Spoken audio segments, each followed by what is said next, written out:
Si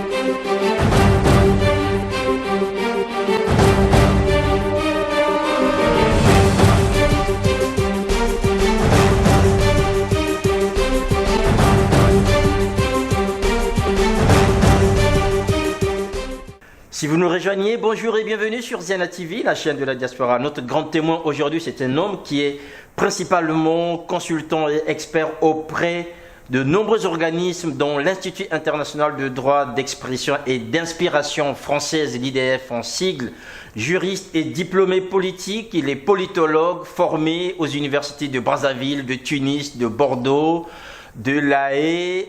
Et il est principalement lauréat de l'Académie internationale de droit constitutionnel. Mesdames, Messieurs, il a été longtemps enseignant à l'Université de Brazzaville entre 1984 et 1997. Vous imaginez donc le nombre d'étudiants qui sont passés entre ses mains, ceux qui disent le droit aujourd'hui au Congo, avant d'être attaché comme chercheur au CRIDO à l'Université de Limoges entre 1997 et 2006. C'est un spécialiste du droit et du droit constitutionnel qui, de temps en temps, a des missions universitaires dans plusieurs universités, notamment au Caire, à Montréal, à Beyrouth au Liban et à Lausanne en Suisse. Mesdames, Messieurs, recevez avec moi Monsieur Félix Bakunda Pelé. Bonjour. Bonjour, monsieur. Merci d'avoir accepté cette invitation. Alors, vous êtes souvent rare, en fait, à la télé. On vous voit très peu. Certains qui vous découvrent aujourd'hui se disent, tiens, qui est-il, ce monsieur qu'on reçoit en grande pompe avec un CV qu'on dirait aussi long que le bras. Félix Bakunda Pelé, est-ce que vous pouvez nous dire en quelques mots, par vous-même, qui êtes-vous finalement? Ben, je m'appelle Félix Bakunda Pelé. J'aime plutôt écrire que parler. Oui. Même si je sais que la société africaine, c'est essentiellement une société orale, mais vous connaissez l'adage, les écrits restent, les paroles s'envolent. Et que de ce point de vue, je préfère effectivement cette attitude plus rationnelle de l'écrit que celle de l'oralité. Et c'est pour ça que, ben oui, bon nombre de Congolais peuvent peut-être me découvrir aujourd'hui, mais en fait, j'écris beaucoup, cher monsieur. Voilà, donc beaucoup vous ont déjà lu, notamment ces jeunes que vous avez vus passer dans vos amphithéâtres du côté de Brazzaville, à l'université Marien-Ngouabi. Il y en a beaucoup, oui, qui sont aujourd'hui d'ailleurs dans les couloirs du pouvoir, mais ne nommons pas les gens. Non, on ne les nommera pas, ils se reconnaîtront pour ceux qui vous découvriront. C'est clair. Vous êtes parti de Brazzaville en 1997, alors que vous étiez à cette université, vous avez enseigné le droit, notamment le droit constitutionnel, qui est votre spécialité, de 1984 à 1997. Comment avez-vous vu cette jeunesse congolaise, notamment sur cette question de constitution, puisque l'actualité finalement nous a rattrapés? Est-ce que vous avez pu noter certains de vos élèves durant ce grand débat sur la constitution? Oh bon, vous savez, je regrette qu'au Congo, disons, les questions matérielles, les questions subjectives prennent plus de place que les questions d'idées, les questions d'idéologie qui, à mon avis, devraient beaucoup plus animer les individus. Et ce qui fait les dérives actuelles, c'est justement parce que, ben, finalement, le matériel a pris le dessus, comme je le disais, sur les idées. Et c'est regrettable. Parce qu'au fond, ce qui construit, ce qui consolide, ce qui permet effectivement, disons, d'assurer je veux dire l'avenir d'un pays, c'est les idées. Et aujourd'hui, justement, ces idées, pratiquement, enfin, ce qui fait l'homme, ce qui fait l'idéal, ce qui fait la construction d'un pays, se détruit. Mais pourquoi? Mais tout simplement parce que, mais je ne vous apprends rien en disant cela, ben, la grande majorité des Congolais, de l'élite d'aujourd'hui, est née grosso modo pauvre. Et donc, ils ont longtemps vécu avec l'idée de manque. Et donc, de ce point de vue, quand ils se retrouvent également maintenant dans le contexte où ils peuvent effectivement, disons, acquérir le matériel, ils n'hésitent pas. Et c'est dommage. Il y a un auteur bien connu par tous qui s'appelle Albert Memmi, qui parle un peu dans le même sens de ce qu'on appelait, disons, en quelque sorte, disons, la mentalité du colonisé. Voilà. Et il essaie d'expliquer cela en disant qu'effectivement, voilà, le problème, disons, de l'Africain, c'est que pendant longtemps, il a vécu dans une situation où il manquait un peu tout, et donc il apparaît parfois comme complexe, un peu par opposition, effectivement, disons, disons, au colonisateur, lui, qui lui également vit un complexe qui est celui de la supériorité. Bon, donc c'est peut-être pas tout à fait, disons, de même nature, mais ça donne une idée du comportement de la majorité des Congolais aujourd'hui. C'est-à-dire qu'ils n'ont pas, disons, une bonne maîtrise de l'environnement dans lequel ils se retrouvent. un auteur bien connu, effectivement, des spécialistes de la science politique, qu'on appelle Max Weber, parle, disons, dans le contexte, par exemple, disons, qui peut être le nôtre aujourd'hui, de ce qu'on appelle donc, disons, du bourgeois authentique, qui lui est à peu près blindé sur ce qui peut être, disons, l'appât, disons, matériel, etc., et celui qui n'en a jamais eu, qui devant effectivement, disons, le matériel, ben, effectivement, se trouve un peu perturbé. Je pense que c'est à peu près la situation aujourd'hui du Congo, de l'élite congolaise. Voilà. Voilà. On va parler de vous, Félix Okouna-Appelé. Vous êtes né dans la Bonza.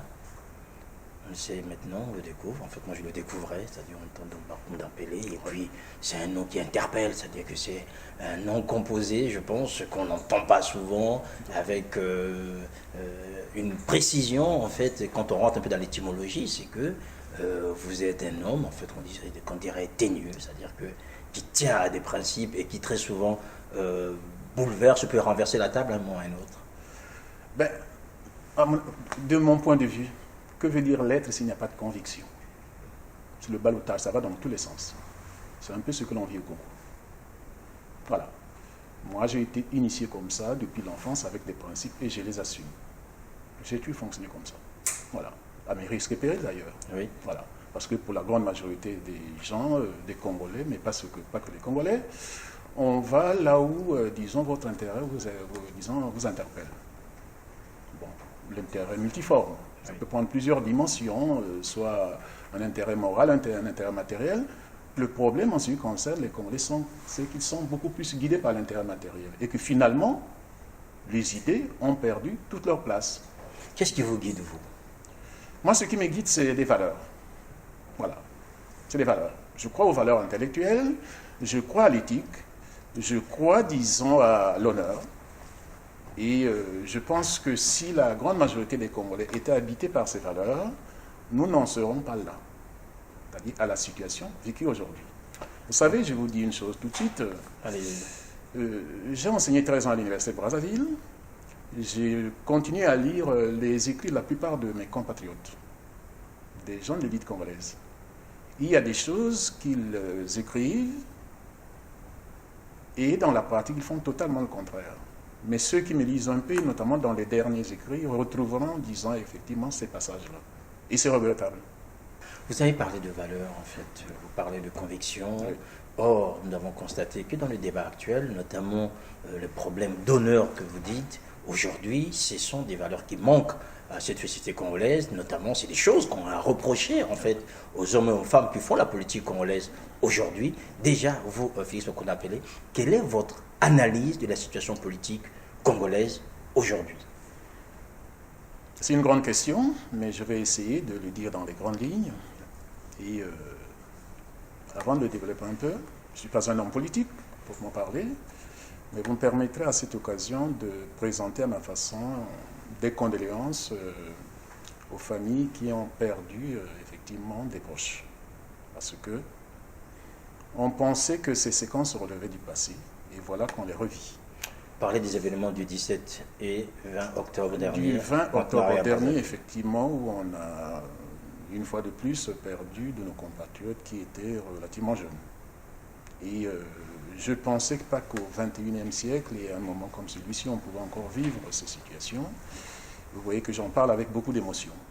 Donc, d'abord des condoléances, disons, pour ces familles qui ont perdu, effectivement, leurs proches. Un leader, un pouvoir, qui confond, disons, ses concitoyens avec du bétail, parce que c'est bel et bien le cas. Vous êtes dans un environnement comme celui-ci en France, où, malgré quelques ratés, parfois, de temps en temps, et qui peuvent être corrigés par la justice, eh bien, c'est quand même la démocratie. Et vous savez que même un voleur, un violeur, ou même un meurtrier est abattu, ça fait l'objet d'une enquête. Dans le cas du Congo, des jeunes gens qui ne sont pas armés sont abattus. On ne fait même pas exprès de mettre une commission d'enquête. Donc je disais, un pouvoir, un dirigeant qui confond, disons, ses concitoyens avec du bétail. Un pouvoir qui confondent, disons, la Constitution avec du Kleenex. Peut-être que la grande majorité de nos compatriotes ne le savent pas, cher monsieur.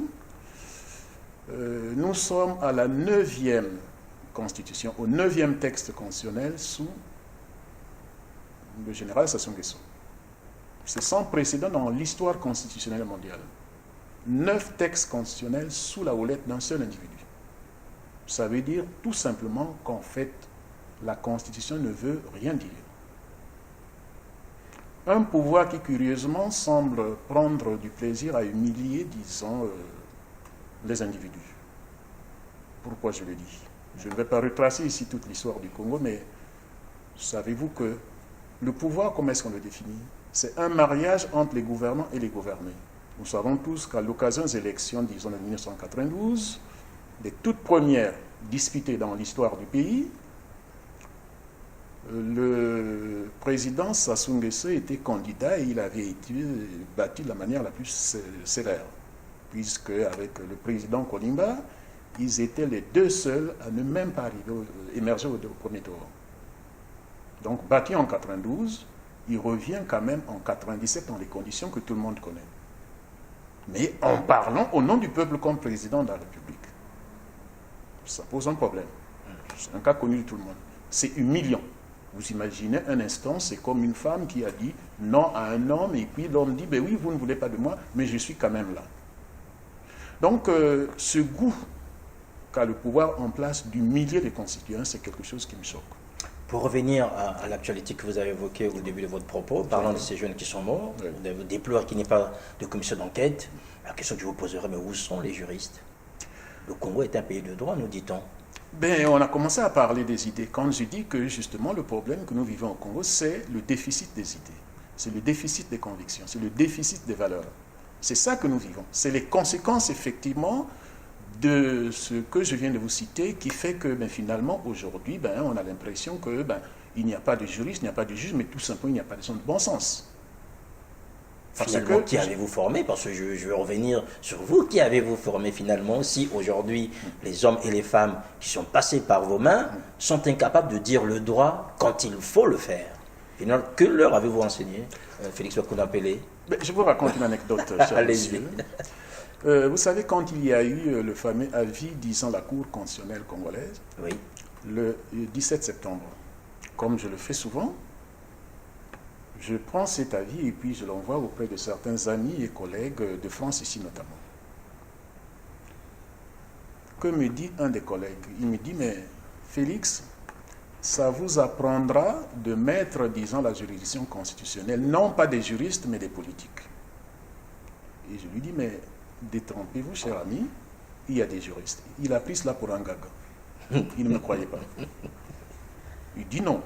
Il n'y a pas de juristes, disons, au sein de ces juges. Je dis, ah non, non, non, il y a des juristes et qui ont notamment plus de 25 ans, 10 ans d'exercice.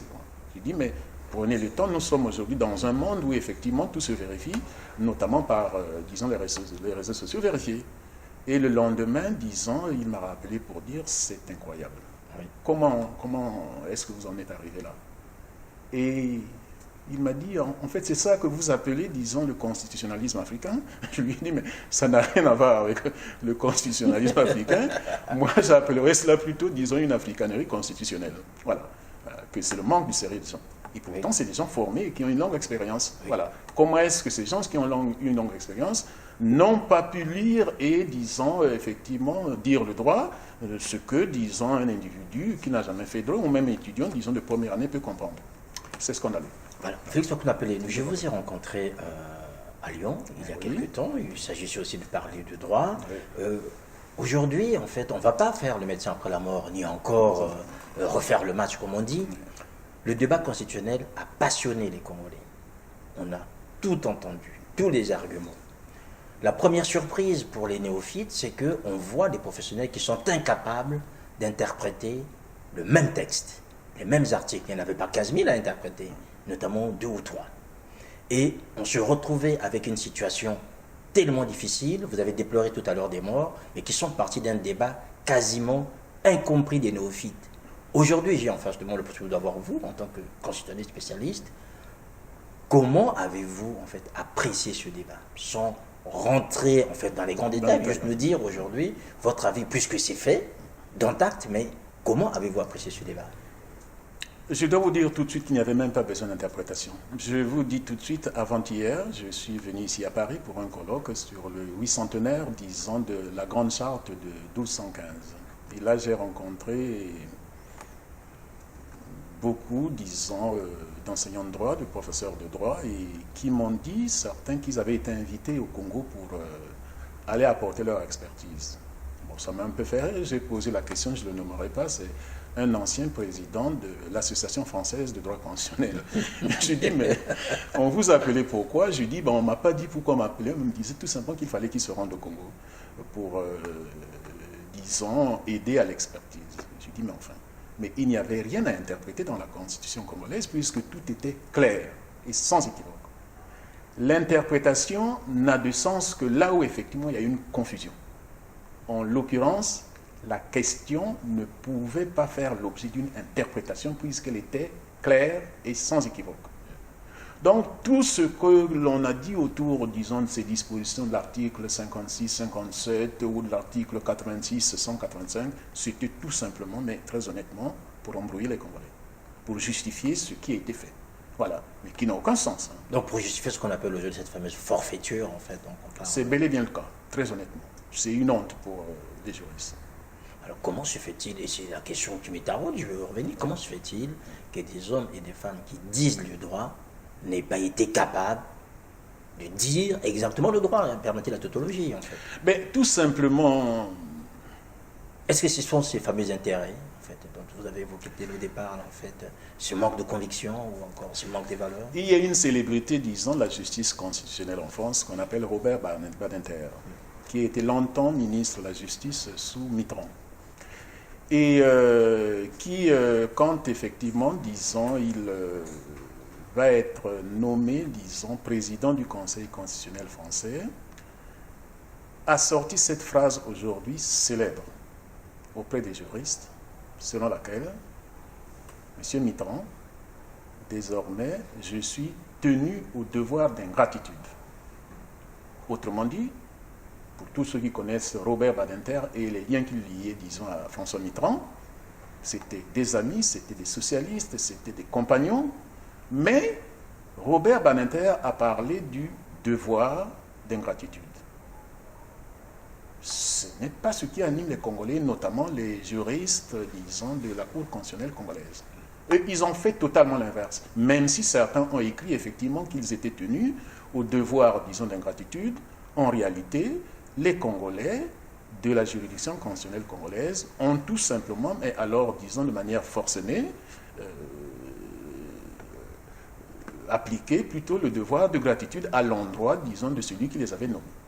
C'est aussi simple que cela. À ce moment-là, quand vous au mépris du droit, voilà. Quand vous lisez cet arrêt de la Cour constitutionnelle qui valide en fait cette démarche vers le référendum, qui donne au président quasiment le quitus pour qu'il fasse, vous vous dites quoi à ce moment-là, vous, constitutionnalistes? Et ce sont parfois certains qui sont là, c'est des gens que vous connaissez très bien, qui sont vos amis, qui ont été avec vous, à vos côtés. Vous vous dites quoi? Ah, ça, je peux vous l'assurer, on se connaît très bien, parce que certains, effectivement, ben, vous savez, la maison de droit, disons, est toute petite. La maison congolaise de droit est toute petite. Tout le monde se connaît. Et oui. bien, voilà, je connais tout ce monde.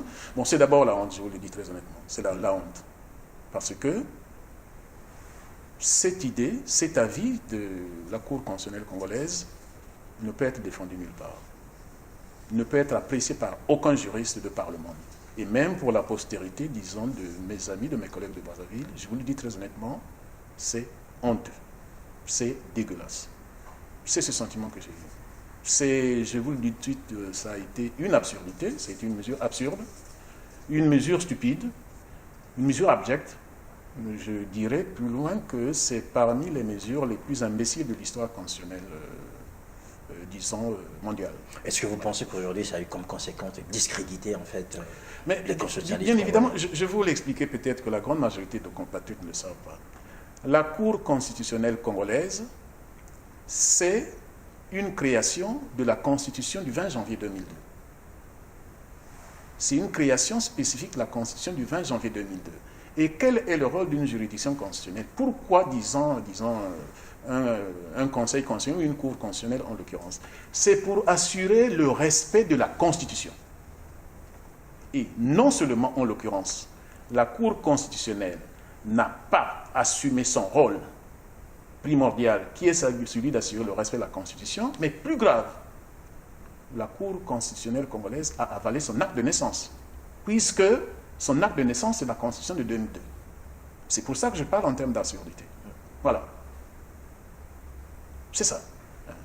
La Cour constitutionnelle congolaise a avalé son acte de naissance et bon, dans un écrit, je disais qu'elle s'est fait euthanasie. Voilà. Alors pour qu'il y ait euthanasie, il faut bien qu'il y ait quelqu'un qui puisse tenir la seringue. Je ne dis pas qu'est-ce qu'on va administrer comme potion. Aujourd'hui, les arguments qui sont les vôtres, on les mettrait quasiment sur la bouche de nos opposants. C'est-à-dire qu'on a bien entendu ceux qui étaient opposés en fait, à ce changement de la Constitution tenir quasiment le même langage que vous. Or, nous savons qu'au Congo, nous sommes dans un pays où la liberté d'expression existe dans la loi, mais de fait, elle n'est pas souvent permise. Ou sinon, quand vous rentrez dans ce contexte manichéen qui consiste, on va vous dire peut-être aujourd'hui, êtes-vous opposant finalement, Félix Bakounapele? Je pense que, bon, bien entendu, personne n'est dénié, disons, de sentiments, ou je veux dire des choix politiques, mais en l'occurrence, je pense que le droit était clair et que... Donc il n'est pas question d'être pour ou contre le président de la République non, absolument pas. Parce que juste dire le droit, en fait. Dire le droit, et je suis sûr que les collègues de Brazzaville qui ont dit ce qu'ils ont eu à dire à partir de cet avis, au fond d'eux-mêmes, savent qu'ils ont commis une forfaiture et qu'ils porteront longtemps dans leur conscience la mort de nos compatriotes. Parce que, dans le même sens, je le dis aussi à l'endroit, disons, de ceux qui nous écoutent ou qui nous regardent, dans les mêmes circonstances, la juridiction constitutionnelle nigérienne a dit non au président Mamadou Tandja. Vous voyez? Donc, les Congolais dont je parle connaissent cette jurisprudence de juin 2009. Donc, c'est volontairement qu'ils ont tenu à assumer le devoir de gratitude à l'endroit de celui qui est là et dont ils connaissent aussi bien, disons, les ambitions que le passé politique, pour le moins accablant. Voilà. Vous n'êtes pas opposant, et pourtant vous êtes un homme libre. Vous exprimez ici librement, mais vous avez un regard sur l'action de l'opposition congolaise aujourd'hui. Comment déjà l'appréciez-vous? Mais voilà, honnêtement, je vais vous dire ceci. Je sais que l'opposition travaille dans des conditions difficiles, mais je me permets en l'occurrence de souligner le côté un peu, disons, hétérogène ou parfois artificielle, disons, de l'opposition dans certaines, disons, des positions. Il y a une année exactement, on m'avait parlé de Lyon, c'est à cette occasion que, effectivement, j'avais fait, disons, diffuser un article qui avait été publié par la revue Politique et Parlementaire, une revue française, et que sur cette question, je disais que, voilà, c'est un article intitulé exactement « Passe-passe constitutionnel en Afrique, au Congo-Brazzaville, les politiques et les juristes ne savent plus à quel droit se vouer. » Et qu'est-ce que je disais? Je disais, mais il y a quelque chose de très contradictoire au niveau de l'opposition. Il y a eu un moment où nombreux ont criblé cette constitution et après, ils étaient en train de la défendre. De la même façon que certains étaient en train de défendre cette constitution et après, oui, c'est-à-dire donc notamment les pro-pouvoir, les turiféraires du pouvoir, et aujourd'hui étaient en train de dire que, oui, cette constitution n'avait plus sa place. Je me rappelle que, disons en 2002, les pro-pouvoirs étaient en train de dire que c'était la constitution la plus adaptée au monde africain. Et je dis, comment se fait-il qu'aujourd'hui la situation se soit inversée? Honnêtement, je pense que ce qui faisait le point commun de pratiquement l'opposition, c'est le fait que, oui, naturellement, et je peux les comprendre, qu'il fallait effectivement, disons, en finir avec le général Sassou Nguesso. C'est le seul point. Mais pour le reste, je ne trouve pas qu'ils aient un point commun.